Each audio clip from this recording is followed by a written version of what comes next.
In my last life, my mother-in-law treated me like a thorn in her eye, a splinter in her flesh. She had no choice. She angrily smashed down $2 million to force my wife to divorce me. I cried tears of joy. My mother would finally be saved. Unexpectedly, I was then in a car accident. At the moment of death, I was reborn, and it turned out to be her. When I returned home this time, my wife, Emily Wilson, was taking a shower. I had $500,000 stuffed in my pocket and was scratching my head, not knowing how to explain the divorce to her. When my wife and I first decided to be together, my mother-in-law, Linda Wilson, was strongly opposed, and my brother-in-law, Mike Wilson, also always looked at me with disdain. I was a son-in-law who had married into the wife's family. Everyone except my father-in-law, David Wilson, disliked me. Even my mother-in-law, who usually loved playing mahjong, stopped playing and put all her energy into how to split us up. She guarded against me like I was a thief, probably because I came from the countryside and she feared I would steal from her. She looked down on me, and honestly, I felt uncomfortable looking at her too. I want to be clear, I didn't love my wife that much in the first place. She was the one attached to me. I'm actually easy to deal with, like in the TV shows. Money settles everything. For money, I could choose divorce without hesitation. My wife was beautiful, but a bit dominating. After marriage, she wouldn't even let me touch her. You always want either money or women, right? But I couldn't get either, and I wasn't willing to accept that. According to what happened in my previous life, my mother-in-law would come find me that afternoon intending to use money to get rid of me. Sure enough, as I got off work and entered the apartment complex, my mother-in-law called out to me from outside. "Ethan Johnson, wait, I have something to tell you." "Aunt Linda, what is it?" I knew something good was coming and asked with a smile. I've always been polite to my mother-in-law, always smiling. What can I do? I'm a live-in son-in-law who can't afford a big villa in this huge city. People see me as a freeloader. The brighter I smiled, the more contemptuous her expression became. Speaking of which, this whole matter can be blamed on my own mother. According to my mother-in-law, when my mother was young, she competed with her for a man. No matter how they fought over him, my mother ended up losing. Ultimately, my mother-in-law got pregnant before marriage and wed because of it. My mother then had to casually marry that rural old bachelor, my father, Thomas Johnson. Originally, my father-in-law, David Wilson, and my mother were childhood sweethearts, and Linda Wilson barged in. So that feud was set. When I was 12, my father, a farmer named Thomas Johnson, died in a mining accident. To support me, my mother worked herself to exhaustion. She became gravely ill and was bedridden with paralysis. With no other options, she swallowed her pride and contacted my father-in-law, David Wilson, and mother-in-law, Linda Wilson, hoping they would spare some help and support me through university. My father-in-law, feeling indebted to my mother, readily agreed. But my mother-in-law only pretended to accept and secretly used many underhanded methods against me. Afterwards, my father-in-law took me to study in the capital city, leaving only my sister Olivia Johnson and my mother in the countryside to rely on those 2 acres of land. I knew that, as a man, I should have stayed to support the family, but we were so poor I had to leave. Only by going out could I one day get my mother back on her feet and ensure my sister could marry into a good family. My father-in-law, David Wilson, was a very kind man, short and plump, always smiling. He patted my head and said with a smile, "Ethan Johnson, this will be your home from now on. Don't be shy." I weakly nodded. "What do you mean home? Is a place without your parents called a home? It's clearly being taken in by others." I bowed my head and cried. They all thought I was overcome with emotion, but only I knew I was missing my dad, Thomas Johnson, my mom, and my sister, Olivia Johnson. The life of being taken in began. "Ethan Johnson, go wash the dishes and mop the floor." "Ethan Johnson, from now on, the house cleaning, laundry, and cooking are all yours. You can't eat here for free and do nothing." "Ethan Johnson, how can you be so oblivious? Help Emily with her backpack. You're a grown boy. Stop being so fussy." "Ethan Johnson." For 10 years, I, Ethan Johnson, worked like a beast of burden in the Wilson household, not only taking on almost all the chores, but also serving as the personal attendant to Miss Emily Wilson. "Ethan Johnson, what are you thinking? I've already arranged a match for you. You will divorce Emily tomorrow. That girl is good, and she's exactly your social equal." My mother-in-law, Linda Wilson's sharp, caustic voice pulled my drifting thoughts back. Her tone was as haughty as ever, 100 times disdainful of me. Ugh, I still have to keep up the act. Although I wanted nothing more than to beat her up, I didn't dare. These days, the moment you lay a hand on someone, you're looking at least $100,000. I'll endure it. Keep enduring. Aunt Linda, I really do love Emily. Could you please not tear us apart? I squeezed out a few tears, looking as heartbroken as I could. This time, instead of stamping her foot and scolding me as usual, my mother-in-law spoke calmly. Ethan Johnson, it's not that I want to break you two up, it's that your and Emily's birth charts clash. You simply won't be happy together. You've been married 3 years. Do you think I don't know that Emily has never let you touch her? To be blunt, if Master Jia hadn't said your fate could absorb disasters and bring luck to Emily, would she have married you? Now the 3-year period is up. If you know what's good for you, let go and get lost. Our Wilsons have been supporting you for free for 10 years.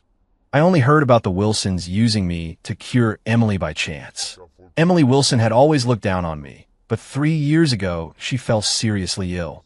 They sought countless renowned doctors across the capital, and finally a respected Master Jia calculated that she needed to marry someone whose 8 characters conflicted with hers, someone like me, to shield Emily from disaster. The whole thing was melodramatic, but strangely, on the very day Emily Wilson and I registered our marriage, her illness miraculously improved. Everyone believed it, and even I was half convinced. Of course, I had no right to refuse. Although Emily Wilson despised me, she was at death's door and had no choice but to try. After all, she wouldn't be at a loss. And so Emily Wilson and I got married. Married life remained the same as before. I still lived in that storage room under the stairway. I had already lived there 10 years, but it was my only support in this city. Emily recovered and went back to her old ways. Out early, home late. When not at the office, she lingered in various bars and entertainment venues. She came home very late every day, which of course had nothing to do with me. She continued to live in a 3rd-floor suite while I remained curled up beneath the 1st-floor stairwell. Ethan Johnson, I won't treat you unfairly. There's $500,000 on this card. With that money, you can completely return to the countryside and find a village woman to live a quiet life, said my mother-in-law, Linda Wilson. Huh, that's not right. Wasn't it supposed to be $2 million in the previous life? I asked softly, puzzled. What are you thinking? Giving you $500,000 is already more than fair. Remember, don't be too greedy. Be careful you don't have life to spend it. Mother-in-law Linda Wilson scolded coldly. I remembered. Last life, she gave me $2 million, then hired people to drunk drive a big truck into me. This woman was terrifyingly sinister. I'd been scared of her since childhood. All right, Aunt Linda, I'll divorce Emily and leave tonight. I hurriedly bowed my head and agreed. $500,000 is $500,000. Better to have the money than risk my life. Good, you're sensible. And remember, tell your father, Thomas Johnson, that you brought up the divorce yourself. Mother-in-law Linda Wilson tossed the bank card aside and clicked away in her high heels. I bent down and picked up the bank card from the ground, gripping it tightly for fear it would sprout wings and fly away. There was no help for it. In the past 2 years after graduating from university, I did earn some money working, but my mother was ill and my sister Olivia Johnson was short of funds, so I had secretly sent almost all of it to them. Emily Wilson came out of the bathroom, having finished her shower, and saw me standing there. Ethan Johnson, my mom already told me, this is the divorce agreement. I've already written it. I took a look, and sure enough, there were 3 conspicuous, flourish-filled characters signed. Emily Wilson. Fine, I'll sign it now. Although the agreement stated the reason for the divorce was my infidelity and that I would leave with nothing, I held back. After all, Emily Wilson had inherited billions from the Wilson family. How could she possibly split half with me? Besides, if I dared to make such a demand, I probably wouldn't live an hour. Smart of you to see reason. Pack your things and get out quickly. Your usefulness is gone. I stayed silent, went to my storage room bedroom of less than 5 square meters, and tidied up a bit. There really wasn't much to pack. A few clothes and a secondhand laptop. The reason my mother-in-law Linda Wilson and Emily Wilson dared to drive me out so boldly was that my father-in-law David Wilson had gone abroad for a study trip these days. They took the opportunity to force me out, even to kill me. That's exactly what they did in my last life. As soon as I stepped out of the house and had been walking on the sidewalk for less than 10 minutes, I saw a drunk driving big truck roaring toward me. This time I knew the plot, so I had to find a way to save myself. But what could I do, right? I remembered. In a last life, the reason they knew my movements so well was because they'd installed a tracker on my phone. I rushed out, remembering there was a trash bin and a small hotel about 500 meters away.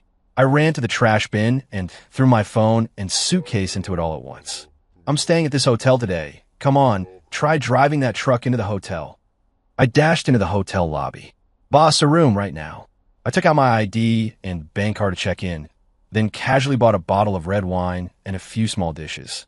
Today I was free, and I intended to drink until I passed out. I'm not much of a drinker. After half a bottle, my head stops obeying me. Creak. Just then, my room door was open from the outside. I hadn't had time to look up when a graceful figure fell into my arms. You. Are you? How did you get into my room? Actually, I had forgotten to lock the door. The beauty in front of me seemed even drunker than I was, a scent wafting into my nose that made my heart race. Rubbing my aching head, I looked up and the woman in front of me seemed to have two heads. My mind was noticeably half a beat slow, and I said, "Why do you look like you have 3 heads and 6 arms? I feel so hot." I tried to push the woman away, but before I could steady myself, she pounced on the sofa like a starving tiger leaping at sheep. I froze, wanting to resist and push her off, but she was already clinging to me like an octopus. "Forget it. This isn't my fault. You came onto me. Do whatever you want then." My head couldn't make sense of it. That's not what I meant at all. Boo-hoo.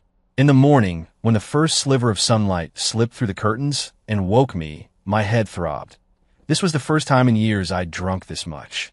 Looking at the naked stranger beside me and the conspicuous red mark, my brain completely shorted out.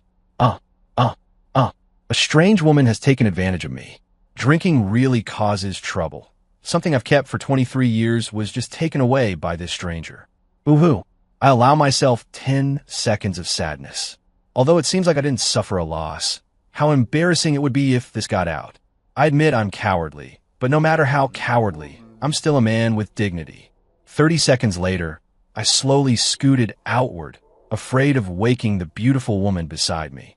I had to slip away quickly before she woke. Who knows if she'll ask me for money when she wakes? I'm particularly careful with money. That $500,000 was something I earned with a man's dignity, meant to be taken back to cure my mother's illness. Just as I was about to successfully reach the bedside, the stranger turned over and stretched out her thigh, which ended up pressing on my leg. You stupid woman, that was on purpose, right?" I carefully pulled my pinned leg out, tiptoed to put my clothes on, and was just about to open the door. "You're just leaving like that? Damn." That stranger actually woke up. I dared not look back and said guiltily, "Sorry, but you can't blame me. You broke into my room." Boo-hoo, I still woke her. I already had a plan. At worst, I'd give her $5,000 to settle it. To be honest, I'm a little stingy with money. I was about to turn and explain when the bedroom door gave a creak and was quickly pushed open from the outside. I was stunned. I'd actually forgotten to lock the door last night. But that wasn't even the worst part. The worst was that I saw 2 women I never wanted to see again. Well, Ethan Johnson, I told you were no good, and I caught you red-handed." Suddenly, my mother-in-law Linda Wilson's sharp voice rang out. Her scream completely stirred up the scene. Emily Wilson rushed in, stood by the bed, and looked at the unfamiliar beauty lying under the covers.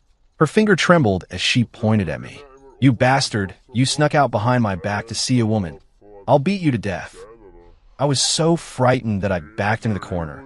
I've been scared of her since I was a child, so whenever Emily Wilson flew into a rage, I would instinctively retreat. I simply dared not fight back. Otherwise, I knew I'd face a mother and daughter tag team from them, and then 3 days straight without food. "Aunt Linda." "Emily, don't get so worked up. Let me explain." "Explain what?" "Divorce. You leave with nothing, and give me back that $500,000. Mother-in-law Linda Wilson shouted, looking triumphant. "What's all the shouting about? Don't you see I'm not awake yet?" At that moment, the unfamiliar beauty on the bed calmly put on a bathrobe in front of everyone, then got out of bed, acting as if this place were her own home, while the others seemed invisible. I quickly shut my eyes, not daring to look directly. Hey, handsome. Your name's Ethan Johnson, right? Your skills last night weren't very good. Was it your first time? But I won't treat you unfairly. Here's $100,000. Consider it compensation for your first time. Saying that, the unfamiliar woman unhesitatingly took a bank card out of her designer bag, came over, and tucked it straight into my collar. Ethan Johnson, right? Thanks for a pleasant night. I'll call you again next time. With that, she dressed, swung her elegant long legs, and strode out, never once looking directly at my mother-in-law Linda Wilson or Emily Wilson. You bitch! Emily Wilson glared at the receding figure and snarled. But my mother-in-law Linda Wilson was so shocked by the scene that she seemed momentarily disoriented and didn't know how to react. This was nothing like the script she'd imagined. Her original plan had been, I'd hurriedly explain, then the stranger would team up with the mother and daughter to gang up on me. I remember Linda Wilson's happiest moments were when she could punch and kick me, wielding a stick as well. She always found that 10 times more satisfying than winning $5,000 playing mahjong. Ethan Johnson, you trash, you slut, going out selling yourself? Give the money back. She lunged to grab my ears and hair, ready to put on the cat plays with mouse show again. I was far too familiar with this scene, so I dodged quickly and pulled out the bank card. Take it, take it.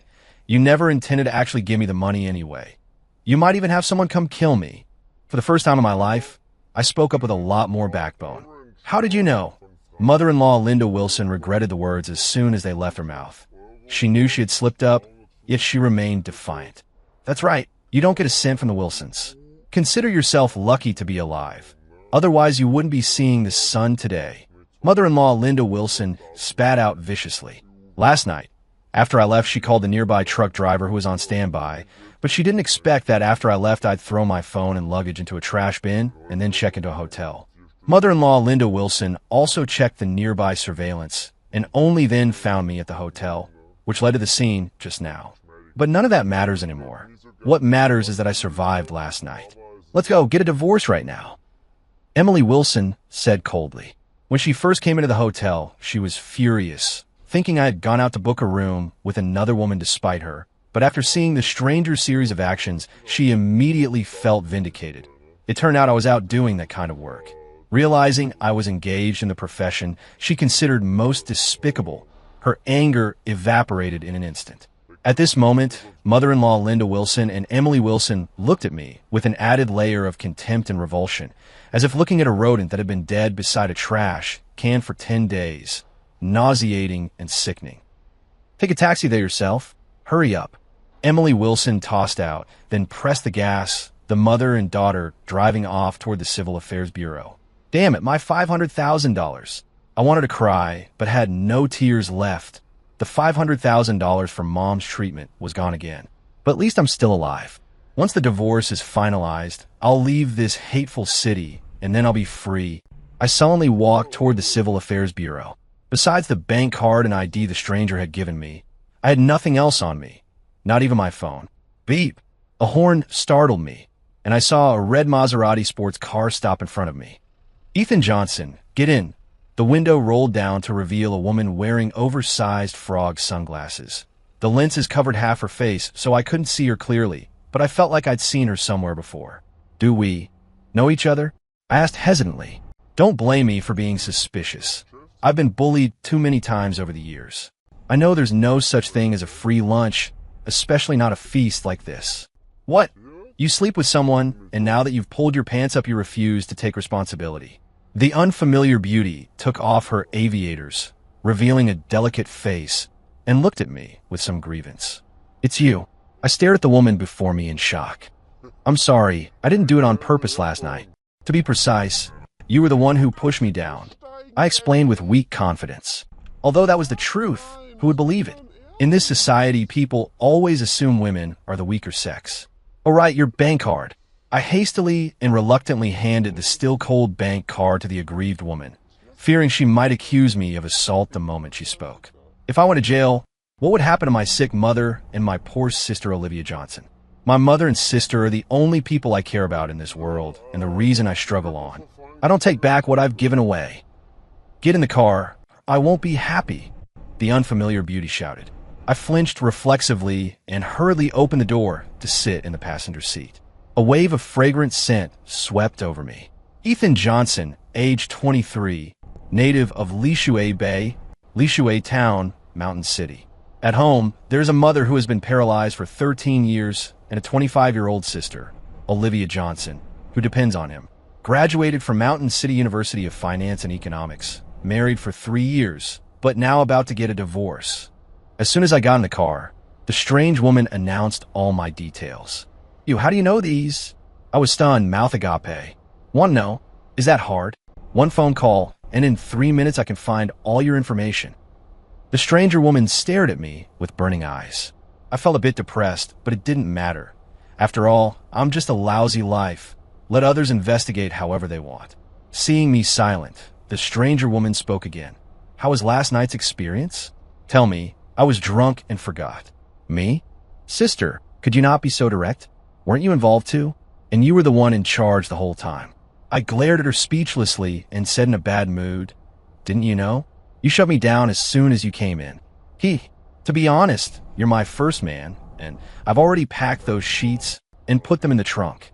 The stranger woman said with a serious look, "Let me properly introduce myself. My name is Sophia Taylor. I'm 22 years old, and I work in international trade." Saying that, Sophia Taylor extended her delicate, boneless little hand. "Hello, about what happened last night. I'm very sorry. All I can say is I'm sorry.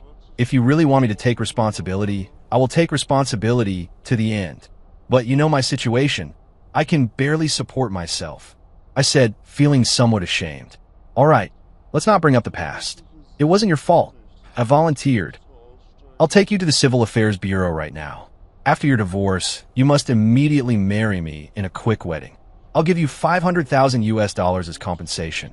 I know you need this money to save your mother's life." Sophia Taylor seemed to know me inside and out.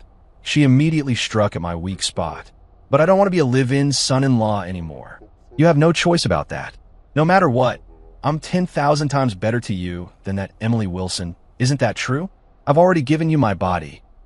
I fell silent. My heart tangled like a knot of yarn.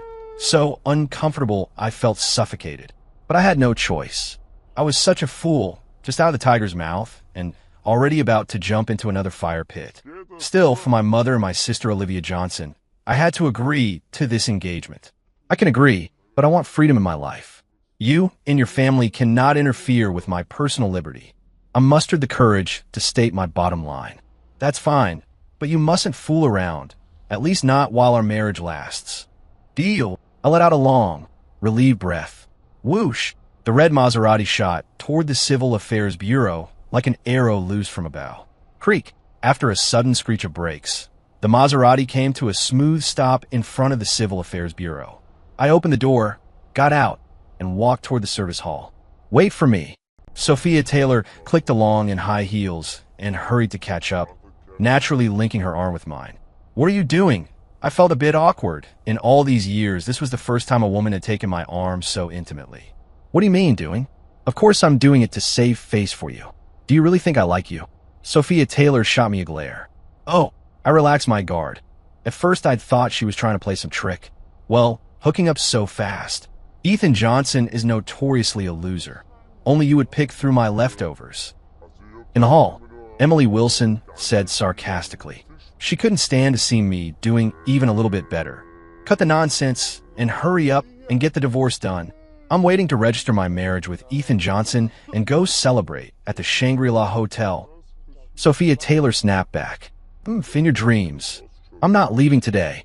If you want to be the one to take over, it's not that easy." Emily Wilson threw a tantrum. "You filthy bitch. Don't take my kindness for granted. Don't think I don't know what kind of crap you get up to out there. Keep whining, and I'll blow your mess all over the internet in a heartbeat." Sophia Taylor shouted at Emily Wilson. "What nonsense are you talking about?" Mother-in-law Linda Wilson objected. "Final warning, I'll give you 3 minutes. Otherwise, I'll expose nationwide that your rotten bitch at the White Horse Club keeps 5 pretty boys as long-term lovers. I'll make it public, try me." Sophia Taylor said domineeringly. "You, fine, divorce. Ethan Johnson, where did you die? Always hiding behind a woman's skirt." Emily Wilson, who couldn't provoke Sophia Taylor, turned her anger on me. Smack! 2 crisp slaps rang out, leaving Emily Wilson dazed. "Ethan Johnson is my husband. Insult him again, and I'll tear your filthy mouth apart." Sophia Taylor stood in front of me, aggressive and intimidating. "You." Tears welled in Emily Wilson's eyes. All these years, she'd always bullied others. She wasn't used to this kind of humiliation. Seeing Sophia Taylor raise her hand again, she hurried to the registry desk and handed the already signed divorce papers and our marriage certificate to the clerk. Mother-in-law Linda Wilson and Emily Wilson seemed to have met their nemesis and didn't dare say another word. The divorce procedures were completed surprisingly smoothly. I just got divorced, and in the blink of an eye was married again. The bride was Sophia Taylor, whom I'd known for less than 24 hours. Life really is dramatic. But one thing didn't change. I'm still a live-in son-in-law, just in a different household. How's it look? You don't seem too pleased. No, it's nothing. I just feel a bit sad, like I can't escape being a live-in son-in-law. I said, a little wistfully, mocking myself. Aha, true enough.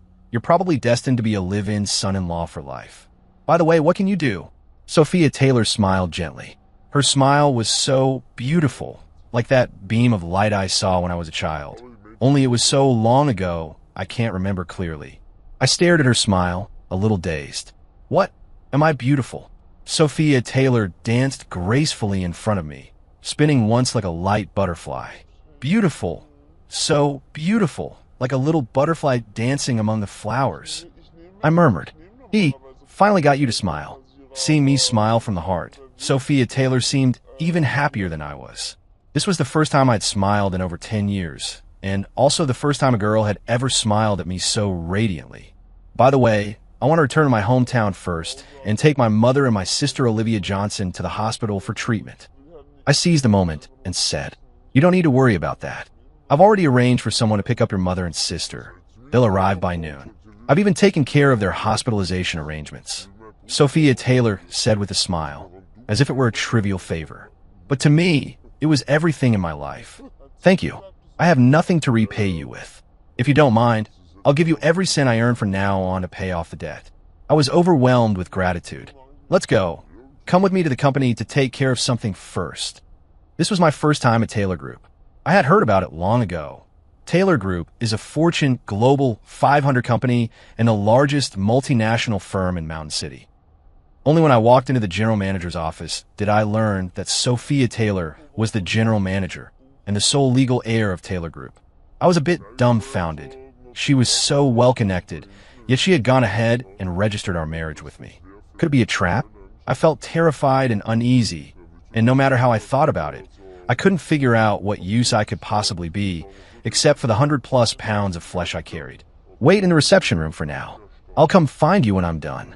Sophia Taylor led me into the lounge and hurried off, seeming to have urgent matters to attend to.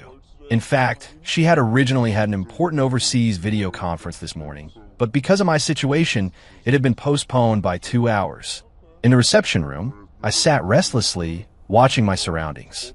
I had suffered too many hurts over the years and couldn't help being overly wary, even more afraid of accidentally offending these rich people. I just wanted to scrape by and survive in the cracks. Of course, my greatest wish was still for my mother to stand on her feet again and for my sister Olivia Johnson to marry a good man. As for myself, I hadn't thought much. I suppose I was destined to be an in-law son for life. Just as I was lost in thought, a slightly excited voice rang out. "Ethan Johnson, is that really you? When did you start working at the Taylor Group?" I turned toward the voice and saw a familiar face, but I couldn't recall her name right away. "You forgot? I'm Lisa Lee, your desk mate in senior year. I used to always ask you for help with homework." I finally remembered her, but I remember my senior year desk mate as a chubby girl. She was completely different from the beautiful woman in front of me. We started chatting, and it turned out she'd had plastic surgery. No wonder I didn't recognize her. Actually, even if she hadn't changed her appearance, I probably still wouldn't have recognized her. Back then, surviving was already so hard that I had no energy to pay attention to others. In my world, there were only 3 people: my mother, my sister Olivia Johnson, and me. Lisa Lee was talkative, but I was as wooden as ever. Through the whole conversation, I only smiled and went along. "By the way, which department are you in? I'll treat you to dinner sometime." Lisa took out her phone to add me on WeChat. "I lost my phone. Write down my number." I remember tossing my phone into the trash last night and not having had time to buy a new one. Just as I was about to give out a phone number, a familiar scent suddenly filled the air behind me. Honey, who is this beauty? Sophia Taylor appeared behind me before I even noticed. I instantly felt like I'd been caught having an affair and hurried to explain this is... In my panic, I even forgot this female classmate's name. When Lisa Lee saw Sophia Taylor appear, she was first shocked, then secretly delighted. She hadn't expected me to be the husband of the company's general manager. Miss Taylor, hello. My name is Lisa Lee. I was Ethan Johnson's high school classmate. Oh, my husband doesn't have a phone. If you want to contact him, call my number. Here's my business card. Sophia Taylor casually handed over a card. Thank you, Miss Taylor. Then I won't bother you any longer, Lisa Lee said, and took her leave. Ethan Johnson, your mother and sister Olivia Johnson have already been brought back. I've arranged for them to be admitted to the best hospital. Come on, I'll take you to see them. Sophia Taylor's schedule was packed. After giving a few instructions to her secretary, she hurriedly rushed with me to the first city hospital. Mom, sister, the moment I saw my family, I could no longer hold back my tears. They say a man doesn't shed tears easily, but that's because he hasn't met family who can move him. When you see your loved ones, all the pain, grievance, excitement, and sorrow surge out until they're completely released. Child, you're already this old and still sniffling. Aren't you afraid people will laugh at you? Mother gently stroked my head, her own tears flowing nonstop. We hadn't seen each other for 3 years. The last time was when I was preparing to marry Emily Wilson. The Wilsons let me go back to my hometown once, and after that we only checked in by phone. Ethan, is this your wife, Emily? She's so pretty and fresh-faced, like you could squeeze water from her, just like a movie star, Mother said excitedly. She was clearly happy to meet Sophia Taylor. I had been married to Emily Wilson for 3 years. She never returned to my rural hometown, not even allowing my relatives to attend the wedding. It's no wonder Mother mistook her. I felt a little awkward and didn't know how to respond, afraid of hurting Mother's feelings. Mom, my name is Sophia Taylor, not Emily Wilson. If you don't believe me, look, this is my marriage certificate with Ethan Johnson. Sophia Taylor helped me out of the awkwardness at just the right moment and handed Mother the marriage certificate she carried with her. Oh, I guess I really am getting old. I even forgot my daughter-in-law's name. Look at my failing eyes, Mother said, reproaching herself a little. Mom, don't worry about the hospital bills. Ethan Johnson is the executive secretary at our company, with a monthly salary of $80,000. And your condition can be completely cured, so rest assured. By the way, sis, this is $50,000 Ethan Johnson asked me to give you. You've worked hard taking care of Mom. Take this money and buy whatever you want, Sophia Taylor said, and without giving Olivia Johnson a chance to refuse, handed the tote bag to her sister. Ethan, you should save it to buy a house. I still have over $8,000. Olivia Johnson tried to decline. $50,000 was a huge sum to her. Although tempted, she didn't dare accept it. I was a little stunned. Sophia Taylor hadn't told me beforehand that she'd give our sister $50,000. But since she'd done it, I knew she was saving face for me. Sis, just take it. We still have money. I nodded toward my sister. My sister Olivia Johnson is only 25 and unmarried, but long-term hard work has made her look like a 40-something village woman, and my heart aches. She should be in the prime of her life, but life has prematurely stripped her of her luster. Okay, I'll keep it for you. My sister Olivia Johnson took the tote bag with trembling hands. After leaving the hospital, I was heavy with thoughts, not understanding what Sophia Taylor was up to. What do you see in me? I have nothing. Why are you so good to me? I stopped and asked. If you really want to know, come home with me and I'll tell you everything. Sophia Taylor smiled mysteriously, then got into the driver's seat. The red sports car drove toward the most expensive villa community in a mountain city and finally stopped in front of Lishue Bay Villa No. 1. It was said that this villa was worth $2 billion on the market. 3 years ago, a mysterious woman bought it, causing a media sensation. No one knew her identity. Are you the owner of Villa No. 1? I asked in disbelief. Hee, come in, and I'll show you the deed once we're inside. You'll see, Sophia Taylor said with a mysterious laugh. Then she opened the villa door. The interior was spacious and luxurious. almost entirely solid wood furniture, and even the glass was military-grade bulletproof glass. Compared to the Wilson family's previous villa, this was in a different league. There was simply no comparison. Here, this is the property deed for the villa. Sophia Taylor took the deed from the safe and handed it to me. Owner, Ethan Johnson. Sophia Taylor. What was going on? How could someone have the exact same name as me? You fool, you idiot. You are the male owner of this villa. I've been waiting for you for 3 whole years. Tears glistened in Sophia Taylor's eyes.